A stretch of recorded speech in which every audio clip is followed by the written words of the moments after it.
Cordial saludo para todos. Desde AdCap Colombia les saluda en este momento David Villán, invitándoles entonces a participar de este video de perspectivas de los mercados accionarios. 4 puntos para tocar. El primero, vamos a hablar de renta variable a nivel internacional. Segundo, vamos a hablar del foco de renta variable en Estados Unidos. Tercero, el foco de renta variable en Colombia. Y el cuarto, vamos a hablar del tema de la semana.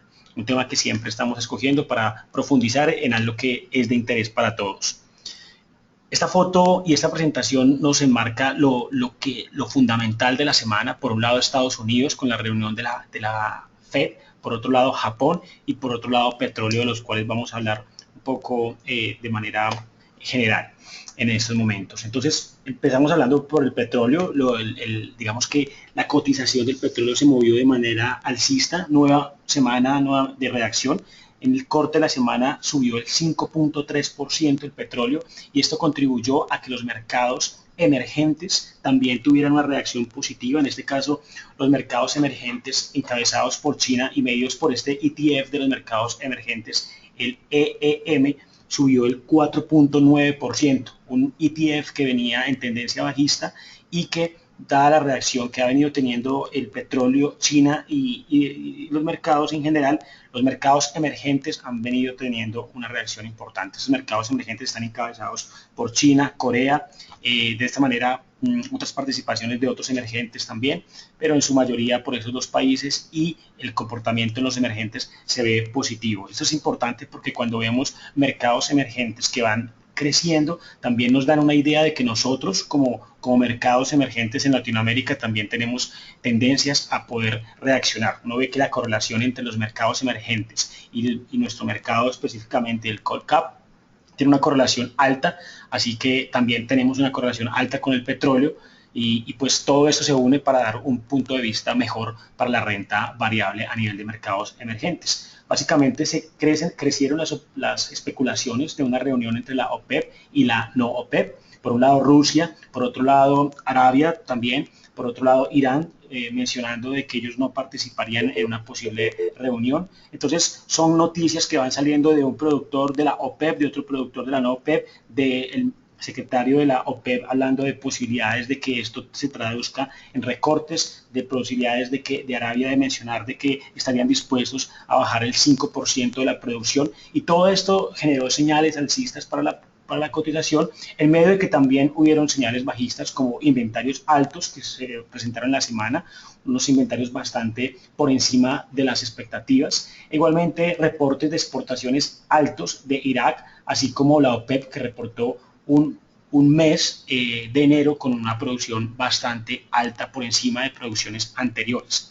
Entonces, las señales son diversas, pero en la suma hacen que el petróleo tenga una reacción. Sin embargo, nuestra expectativa es que esa reacción sea de corto plazo. No estamos esperando una reacción que lleve el petróleo a niveles importantes. Sí que tenga una continuidad en esa tendencia de corto plazo, pero cuando empiece a entrar ya al mercado iraní a generar cifras de producción, seguramente el petróleo va a generar retrocesos, en medio de que también estas reuniones, bajo nuestra expectativa, no van a traducirse en recortes de producción, más sí en conversaciones o en especulaciones de conversaciones que pueden darle señales relativamente alcistas de corto plazo, pero no desde un fundamental de largo plazo. Por el otro lado, Japón fue uno también de los protagonistas en donde adoptó tasas de interés negativas. En este caso, Japón anunció que la tasa la bajó al menos 0.1, y con esto busca impulsar la economía, busca que haya mayor inversión en el país, también busca que se haya mayor impulso al crédito y que eso se traduzca en consumo. Entonces, esto generó un impacto también en los mercados accionarios y fue una de las noticias importantes al cierre de la semana. Por otro lado, China sigue con las posibilidades de que el yuan siga devaluándose. Como vemos en la foto, el índice de Shanghái bajó el 6.14, mientras que el de Japón subió el 3.30%. Por el lado de Europa se conoció la inflación, que estuvo un poco mejor que la esperada, y en medio de que para la reunión del 10 de marzo crecen las expectativas de que crezca, de que haya ayuda a nivel de liquidez y que puedan también a haber impacto en tasas para impulsar el crecimiento de la economía. En este caso, los índices en Europa, como vemos en la foto, reaccionaron positivamente: el DAX, el FTSE, el IBEX, siendo el FTSE el 3.11, el IBEX el 1.0 y el DAX el 0.3. En este caso, lo que hemos visto es que el euro tuvo una semana volátil, una semana que empezó creciendo, que empezó subiendo la cotización y que después del dólar fuerte que empezó a moverse y de las noticias alrededor del mundo, pues empezó a hacer una reacción bajista, estando al cierre de la semana sobre los niveles del 1.08. En este caso, lo que vemos entonces es que por el otro lado, el dólar, el índice de dólar, tuvo una reacción que venía siendo bajista al inicio de la semana y volvió otra vez a subir por encima de los 99 puntos, de los 99 dólares, y llegando cerca a los 100, un nivel importante, un nivel que es importante para el índice de dólar y que refleja cómo el dólar frente a las demás monedas se ha venido fortaleciendo y que a pesar de que empezó la semana de una manera bajista, termina la semana en un nivel neutro frente a lo que empezó la semana, recuperando todo lo que había perdido y también entonces generando este movimiento adverso o negativo para el euro en términos de la correlación inversa que estos dos activos manejan. Por el lado de Latinoamérica, entonces en Estados Unidos la renta variable subió el 1.74, ahora vamos a ver un zoom en esta parte, el Dow subió el 2.32 y en Latinoamérica la cabeza estuvo por el lado de Brasil, que cabezó la rentabilidad con 6.2% semanal, Chile el 4.9% y Colombia el 2.30%. De esta manera, la foto a nivel mundial en renta variable es una foto positiva, alentada por el petróleo, alentada por las noticias que hemos comentado anteriormente y que vamos a detallar ya en cada uno de los segmentos que hemos mencionado. Bien, otro tema por mencionar, la Fed dejó las tasas inalteradas, algo que se estaba esperando y que dejó quietas las tasas y seguramente las siguientes reuniones van a ir incrementándose las posibilidades o no de acuerdo a los datos que vayan saliendo en la economía local para darle un mayor contexto a en qué medida la Fed irá subiendo las tasas. En la medida en que estas tasas se posterguen a subirse en términos de meses siguientes y entre una brecha cada vez más larga que pueda llegar a ocurrir, pues tendrán un mayor respiro los mercados emergentes y tendrán un mayor respiro los mercados a nivel mundial que no van a estar leyendo este foco de incertidumbre que puede generar la Fed en la medida en que no se incrementen las posibilidades y de lo cual vamos a estar muy cerca para hacer seguimiento. Bien, vamos a hablar de la renta variable en Estados Unidos, una semana realmente positiva, una semana que tiene bastantes datos para que miremos. Entonces, empecemos por hablar de los sectores, miremos cómo en la parte izquierda hacemos referencia a la variación semanal que están teniendo los sectores. Vemos que la encabeza telecomunicaciones con 4.3, energía con 4.2, utilities con 3.6 y por la parte negativa el sector de salud, transporte y home tuvo retrocesos realmente menores, siendo el más fuerte el de salud con 1.86 y en proporción menores a lo que sí fue el crecimiento de los demás sectores. Ahora a nivel anual, los sectores que están retrocediendo siguen siendo el de energía año a año, el de utilities, materiales y transporte, mientras que la parte más fuerte a nivel anual está por el lado del consumo, de tecnología y de home. En este caso, vamos a la parte derecha. Este es un cuadro que nos parece bastante interesante, ver el potencial de valoración de cada uno de los sectores por múltiplos. Este porcentaje indica qué tan lejos está el precio actual de su media histórica. Entonces lo que vemos es potencial de crecimiento por price to earnings, sobre todo para el sector de transporte, home builders y materiales, por precios sobre valor en libros, los mismos sectores, transporte, home builders, materiales. Aquí entra también el de energía y telecomunicaciones que han tenido ciertos retrocesos y están lejos en este porcentaje de su promedio histórico. Esto quiere decir que la medida en que busquen este promedio histórico y eso se podría ver reflejado en el precio, teniendo potencial de crecimiento estos sectores en su mayoría. Por el lado de Enterprise Value sobre EBITDA, los que mayor potencial tienen son home builders, transporte y salud. Bien, entonces vamos entonces ahora a ver esta siguiente presentación en donde iniciemos por mencionar en la parte derecha cómo estuvieron los reportes de resultados de esta semana.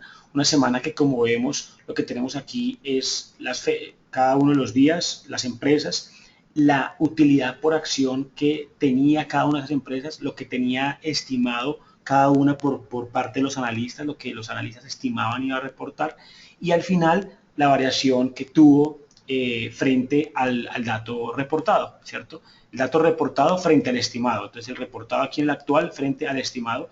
Y nos muestra que de todas las únicas que tuvieron retroceso fueron Kimberly, fueron AT&T, Amazon y Chevron. De resto, la foto fue positiva, dentro de las cuales se destacan empresas como Johnson Johnson, como Apple que subió, como Koala que también tuvo un crecimiento del 6.8%, Facebook que creció el 16.52%, como Ford que creció el 13%, Valero que creció el 22%, Xerox que creció el 13% y Mastercard el 13.67%. Una foto positiva que también le da un contexto a que los resultados corporativos de la semana que acaba de pasar fueron más positivos que negativos y pocos los negativos que hubo. En este caso, también es importante mirar la parte de datos económicos en Estados Unidos a nivel macro. Vemos datos positivos por el lado de la confianza del consumidor, por el lado de ventas de viviendas, mientras que por el lado de petróleo se tuvieron datos negativos. Lo que hubo es que la API reportó 11.4 millones de barriles el día martes, mientras que el día miércoles la EIA reportó 8.4 millones de barriles de incrementos. También hubo dato de peticiones de desempleo, en donde el dato reportado fue de 293.000, un dato mayor a lo esperado.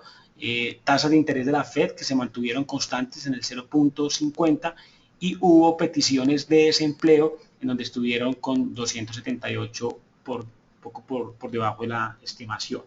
Un contexto de datos macroeconómicos que también dan una señal de cómo viene la parte macroeconómica del país y que también le da contexto a esta parte de la parte y del sector corporativo. Bien, en esta otra presentación lo que tenemos inicialmente es hablar de los sectores y del Standard & Poor's. Primero, este gráfico lo presentamos la semana anterior y lo que mirábamos era de cada sector qué porcentaje de acciones se encuentra por encima de la media móvil de 50 periodos. En este caso, cuando mirábamos esta cifra y la comparamos con esta, que es la de esta semana, pues vemos como utilities, el 55% de las empresas estaban por encima de media móvil y ahora el 90% están por encima de media móvil, o sea, un crecimiento en la semana bastante importante para utilities y el mismo seguimiento lo podemos hacer para cada uno de los sectores. Destacamos entonces este sector de utilities, también destacamos. Podemos ir a mirar el menor, que es los industriales, que antes estaba el 2% de las acciones estaban por encima de media móvil de 50 periodos y ahora el 5% están por encima de media móvil de 50 periodos. Y miremos el tecnológico, en donde el 3% estaba por encima de media móvil de 50 periodos y ahora el 11% está por encima de media móvil de 50 periodos. Obviamente hubo un crecimiento en los sectores y también podemos dar un contexto por esta gráfica en donde estamos viendo la gráfica del Standard & Poor's y vemos un color verde fuerte en donde estábamos en un sector de extrema sobreventa cuando veníamos en las últimas semanas que venían siendo fuertes a la baja.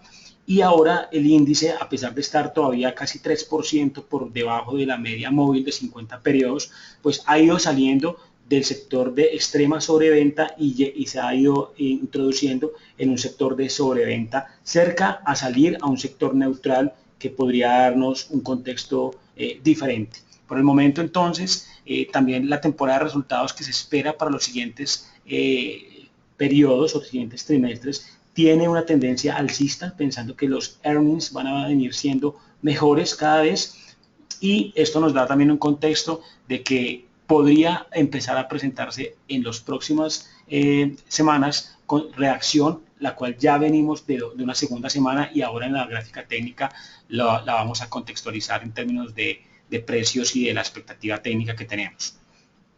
Algo importante por mencionar en esta gráfica, empecemos por mencionar esta parte derecha. Esta parte derecha nos da una idea de el índice de fuerza relativa comparado contra el Standard & Poor's de cada uno de los sectores. ¿Qué indica? Que cuáles sectores están por encima del comportamiento del Standard & Poor's y cuáles sectores están por debajo del comportamiento del estándar.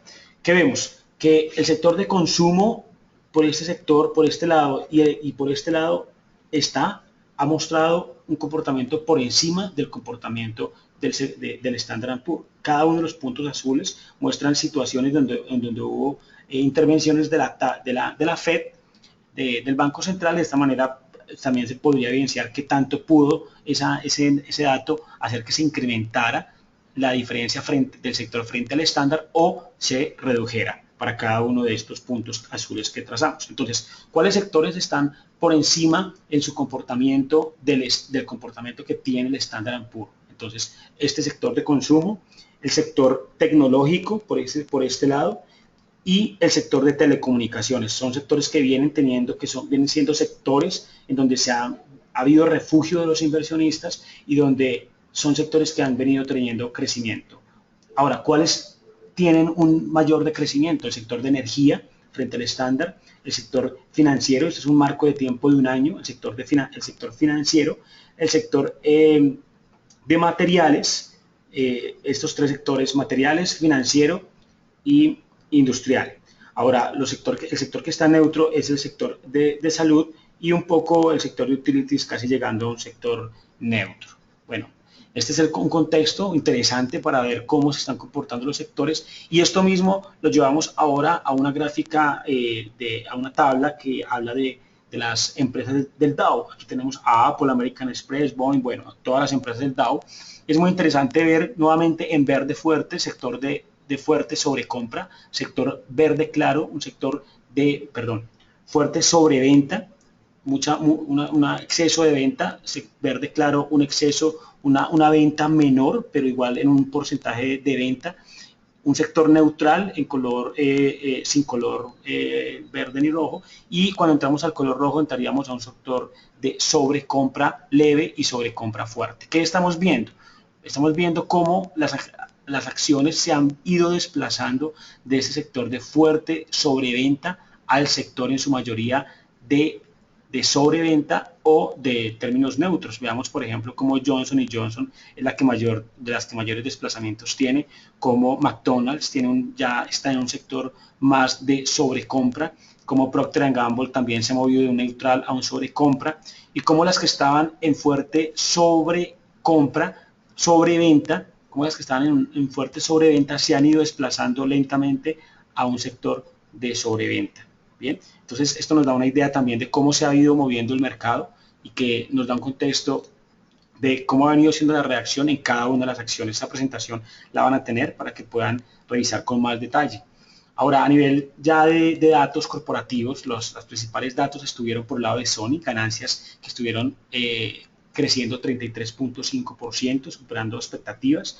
Las fuertes ventas de videojuegos y del Play y de las películas compensaron la debilidad que vienen teniendo los teléfonos inteligentes. En este caso, una acción que subió el 9.3% en la semana. Apple, que está trabajando con socios en Estados Unidos y en Asia para desarrollar nueva tecnología de carga inalámbrica e implementarse en los dispositivos móviles. También reportó ganancias que superaron las estimaciones de los analistas, pero anunció que en los próximos meses podría venir un lento crecimiento, proyectó un pronóstico un poco bajista, teniendo en cuenta que no tienen un producto exitoso que esté dispuesto en este momento para reemplazar el iPhone. Entonces prevén unos meses que pueden no ser tan buenos, y desde ya pues están anunciando una acción que en la semana retrocedió el 4.1%. Toyota ha confirmado que comprará el resto de Daihatsu. En este caso ya Toyota tiene el 51.2% de esta empresa y el canje va a ser de 0.26 de sus acciones por cada acción de Daihatsu. Ahora, una acción que subió el 3.45% en la semana. Siemens ha acordado la compra de CD Adapco. Esta es una empresa de software de ingeniería en Estados Unidos, una compra por cerca de $1 billón de billones de dólares, y se esperan mejoras operativas e incrementos de rentabilidad con esta adquisición. Una acción de Siemens que subió el 8.9%. Y finalmente, Facebook, que superó las estimaciones generando más de $1 billón de ganancias trimestrales, basado en las inversiones en proyectos como la realidad virtual, la inteligencia artificial y el acceso a Internet llegando a zonas remotas. En este caso, esta acción creció el 13.6% semanal. Nuestra balanza de renta variable en Estados Unidos no tiene cambios. Vemos una balanza que está más inclinada por aspectos fundamentales hacia lo negativo que hacia lo positivo. Sin embargo, es un contexto que hay que ir actualizando y que también vamos sumándole cada uno de los hechos que se van reportando para ir nivelando esta balanza y equilibrando los hechos fundamentales. A nivel técnico, lo que estamos viendo entonces es que tenemos una segunda semana de reacción alcista en el estándar. De hecho, cerrando en 1940, el índice superó los dos objetivos que habíamos trazado en la semana pasada, llegando a los objetivos meta que teníamos. Se ve una reacción como trazamos en esta línea verde que estuvo fundamentada sobre lo que hizo en septiembre, octubre del 2014. En este caso, esta reacción fue importante, una vela que negó la bajada que venía teniendo, superando la banda de Bollinger inferior, entrando entonces en este camino alcista, y nos queda llegar a cerca del 1960 y 2000 para pensar que estamos en sectores de compra que van a hacer que la tendencia continúe. Por el momento, pensamos que la reacción alcista puede continuar de una manera leve. Nuestros niveles para esta semana están en que el estándar puede ir a buscar los 1950 a 1967 puntos. Digamos que estaríamos cerca a este canal que tenemos como estrategia técnica, y que estaríamos cerca de empezar a llegar a una zona de compra cuando llegáramos a los 2000. En este caso, vamos a ir actualizando estas mediciones y técnicamente todavía vemos posibilidades de que podamos reaccionar a estos objetivos. Ahora, importante tener soportes también, por si tenemos posiciones activas en el estándar, y nuestros soportes en este caso están sobre el 1926 y 1912 para la semana. A nivel de datos macroeconómicos que le van a dar contexto también, aparte de los hechos corporativos que ya vamos a nombrar de reportes, pues tenemos cifras macroeconómicas como el lunes balanza comercial, el miércoles los inventarios de petróleo, cambio en empleo ADP y datos de manufactura, el día jueves peticiones de desempleo, y el día viernes cambio en nóminas no agrícolas, tasa de desempleo, índice de confianza del consumidor y las plataformas en uso en Estados Unidos que reporta Baker Hughes.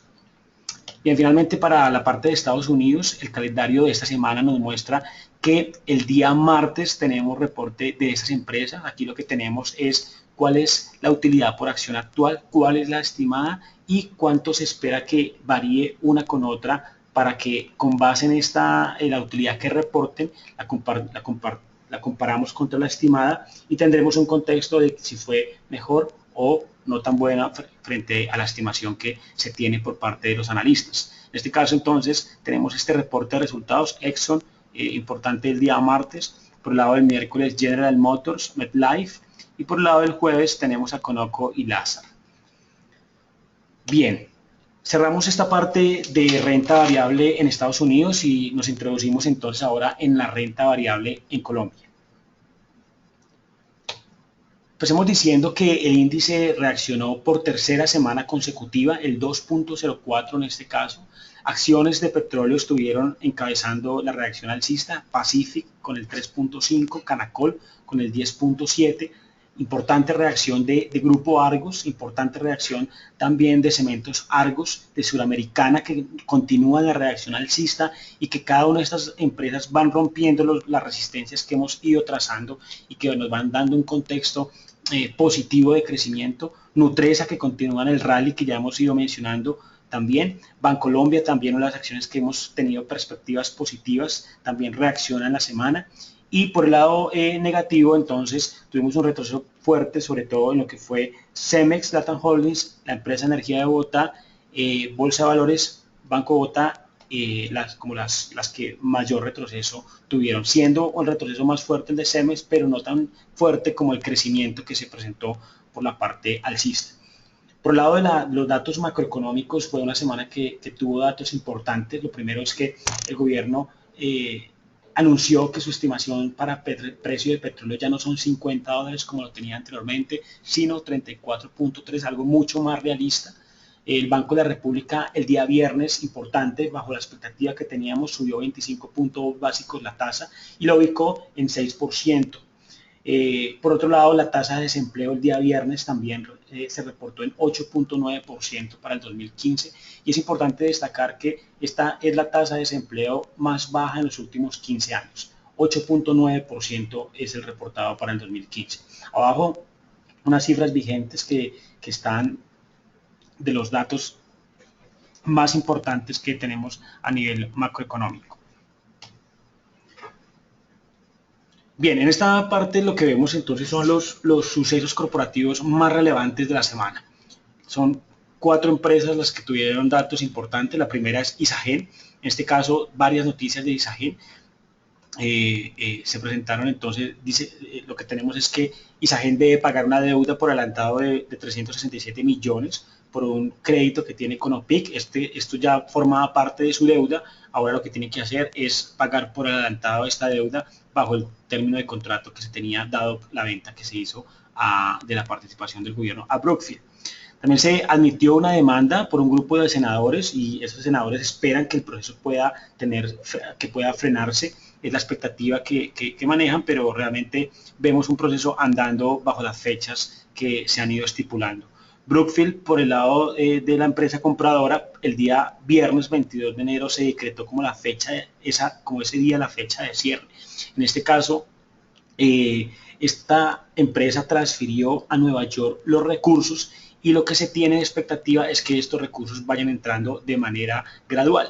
Precisamente la primera semana de febrero se espera que sea entregado el primer billón de pesos de los 6.5 billones, en este caso a la Financiera de Desarrollo Nacional, y se informó que se realizará asamblea extraordinaria este 1 de febrero, donde Colfondos, Mutual y MEB acordaron nombrar a Orlando Cabrales y Jorge Botero como representantes de los accionistas minoritarios para esta asamblea. En este caso, Isagen tuvo una variación nula, digamos que cerró al mismo precio en que abrió la semana.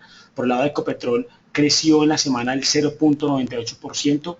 Hubo varias noticias por el lado de esta empresa, en este caso, Reficar fue la primera noticia en la semana en donde se anunció que la obra tuvo un sobrecosto de 4.023 millones y que estos gastos están asociados básicamente por construcción y contratación.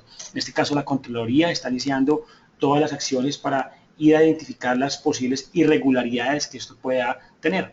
Otra cosa importante es que Ecopetrol informó que Jocol, la cual es filial 100% de Ecopetrol, constituyó una sociedad costa afuera con la que se ejecutarán las actividades de exploración y producción. En este caso, son actividades que Ecopetrol espera llevar en mar abierto y siendo en este caso operador, tanto en calidad de operador como no operador. En este caso, entonces siguen las expectativas de Ecopetrol para mar abierto y mueve entonces a esta empresa para constituir una sociedad y darle activación a esta parte, que es una de las estrategias que tiene Ecopetrol en términos de producción. Ahora también informó que va a dar inicio al proceso de venta de la participación en Propilco. Lo que hemos visto por la presentación que tuvimos la semana pasada es que Ecopetrol tiene necesidades de flujo de caja y que en medio de esto necesita también tomar decisiones como esta, hacer ventas de participaciones en activos no estratégicos. Entonces, en este caso, está anunciando la venta de su participación en Propilco y cierra la semana casi sobre el cierre de mercado, noticia relevante, en donde la calificadora Standard & Poor's pasa la perspectiva de la compañía de estable a una perspectiva negativa.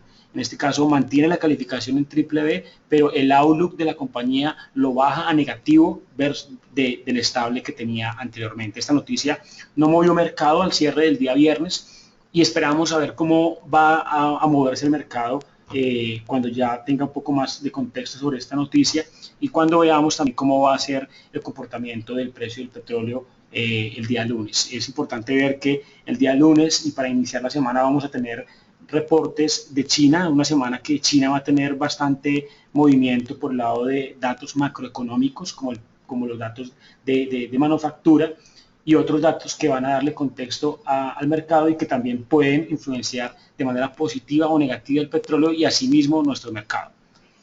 Por el lado de la empresa Energía de Bogotá, esta acción subió el 3.7%. La Junta Directiva autorizó el proceso de enajenación de las acciones que tiene de Isagen. Cementos Argos, que subió el 3.70%, informó que abrió una nueva planta de concreto, en este caso una planta en Medellín, y también aprobó la capitalización de reservas ocasionales hasta por 615.000 millones a través de un aumento del valor nominal de la acción. Fueron las noticias relevantes que tuvieron tanto Semargos, Empresa de Energía de Bogotá, Ecopetrol y Isagen. Nuestra balanza de renta variable no tiene cambios, agregamos acá una parte negativa y es que las medidas que puedan tomarse en el gobierno este año frente a presiones tributarias podrían ser señales que también podrían presionar la renta variable, en la medida en que las necesidades del gobierno empiecen a tocar la parte tributaria y esto empieza a afectar a las empresas. Así como también demoras importantes que puedan generarse, que puedan llegar a generarse en los proyectos de cuarta generación, los cuales son los proyectos del año para el país y en los cuales se espera que también traigan crecimiento para el PIB y para todo el mercado. Entonces, demoras importantes en estos temas podrían también afectar la renta variable a nivel local. Bien, a nivel técnico resaltamos una tercera semana positiva. Mencionemos que también llegamos a los niveles objetivo que habíamos trazado la semana anterior. En este caso cerramos sobre el 1175, habíamos estimado un rango entre el 1160 y el 1180. En este caso llegamos a estos niveles objetivos que habíamos trazado y ahora nos parece importante resaltar que primero ya tenemos una tercera semana de reacción alcista, como lo trazamos desde la banda inferior de Bollinger, nos hemos ido alejando, nos introducimos por este lado que es la media exponencial de 20 periodos y bajo un marco de tiempo semanal y nos introducimos en una zona de compra en donde podemos estar buscando niveles de compra cerca de empezar la semana con un punto de vista positivo en petróleo, los futuros abriendo también en mercados accionarios en terreno positivo, podrían darnos unos niveles de compra para ir a buscar inicialmente unos niveles de compra entre el 1175 y el 1200 para ir a buscar arriba niveles cercanos a estos sectores, al 1250, 60 puntos. Desde mediano plazo la reacción máxima podríamos ver hasta el 1300, como lo trazamos en esta banda superior de Bollinger, pero inicialmente hay que ir poco a poco actualizando. Lo importante es que podríamos ver un inicio de semana positiva, introducirnos en una zona de compra en la cual estamos y poder tener oportunidad no solamente en el ECOLCAP, sino en varias de las acciones que componen este índice. Bien, los datos económicos para tener en cuenta de esta semana a nivel macro son el índice de precios al productor el día lunes y muy importante el viernes, la inflación que se espera que marque el 0.89% a nivel mensual y que a nivel anual llegue a un nivel del 7.02%. Entonces, estos son los datos que vamos a tener a nivel macro y las expectativas técnicas para el Colcap.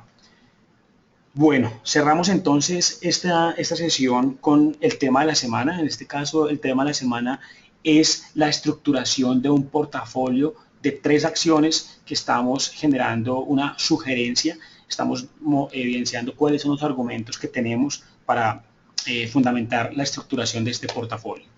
Digamos que nuestro portafolio se compone entonces por Semargos con un 35% de participación, por Nutresa con un 20% de participación y por Bancolombia.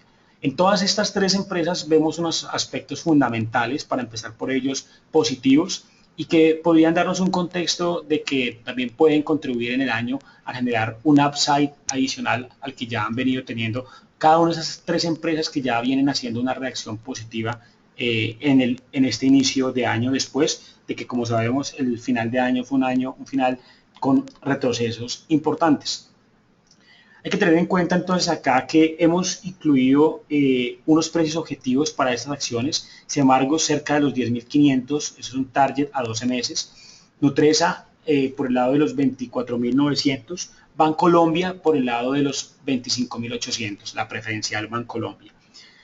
Dividendos, importante porque suma parte de esta rentabilidad que estamos esperando. Entonces, Semargos el 1.86% en dividendos, Nutresa el 2.01% y la preferencial Bancolombia el 3.62%. Esto combinado nos lleva a una rentabilidad, incluido dividendos, del 11.4% en Semargos, en Nutresa del 10% y de Bancolombia el 16%, si incluimos estos dividendos y si llegamos a estos precios objetivos que tenemos. De esta manera, entonces, lo que buscamos para llegar también a estos precios objetivos fue ponderar un 70% en la parte técnica, en la parte que nosotros le estamos viendo potencial desde la gráfica y desde la parte de la oferta y la demanda, a dónde podría llegar esta acción. Y estamos incluyéndole un 30% a la valoración corporativa de la empresa, la valoración de los fundamentales publicada en Bloomberg, en donde por consenso de analistas para cada una de estas empresas se tiene una medida. Esa medida la ponderamos en un 30% y la parte técnica la ponderamos en un 70% para que nos lleve a estos niveles. Entonces, para resumir, lo que vemos entonces en cada una de ellas es, en Semargos, el objetivo a alcanzar es los 10.440 pesos. Después de superar ya este canal del 9.680 que le había costado, vamos al 10.120 y nuestra expectativa es ver el 10.440. Así que la parte adicional es por la parte fundamental del precio objetivo que los analistas ven en Semargos a 12 meses. Ahora, Nutresa, en este canal alcista que lo hemos venido marcando ya desde hace varias semanas, pensamos llegar al 24.760 en términos de un target máximo de 12 meses. Por el lado de la preferencial Bancolombia, nuestro target es 25.300, son niveles a los cuales estamos buscando llegar, y estos niveles, combinados con los dividendos y combinados con la expectativa de valoración que tienen los analistas en Bloomberg, nos da que la rentabilidad del portafolio anual sería del 13.25% bajo la inversión de estos porcentajes en un portafolio de inversión en Semargos 35%, Nutresa el 20% y Bancolombia el 45%. Bueno, para finalizar entonces, esta semana a nivel corporativo tenemos el día lunes, pago de dividendos de la acción de Bogotá. El día también lunes tenemos pago de dividendos de Grupo Aval. El día jueves tenemos el reporte de resultados de Cemex Latam Holdings, donde ya empezamos la temporada de resultados del cuarto trimestre, y esto nos va a ayudar también a tener un contexto de cómo han venido los resultados y de cómo eso se va a ir traduciendo en los precios de las acciones al mirar los fundamentales. Bueno, muchas gracias a todos. Estamos entonces terminando este video. Están nuestros datos, nuestros contactos. Nos pueden escribir o llamar para darnos sus comentarios, para darnos sus sugerencias y recomendaciones. Deseamos entonces un feliz inicio de semana para todos. Muchas gracias.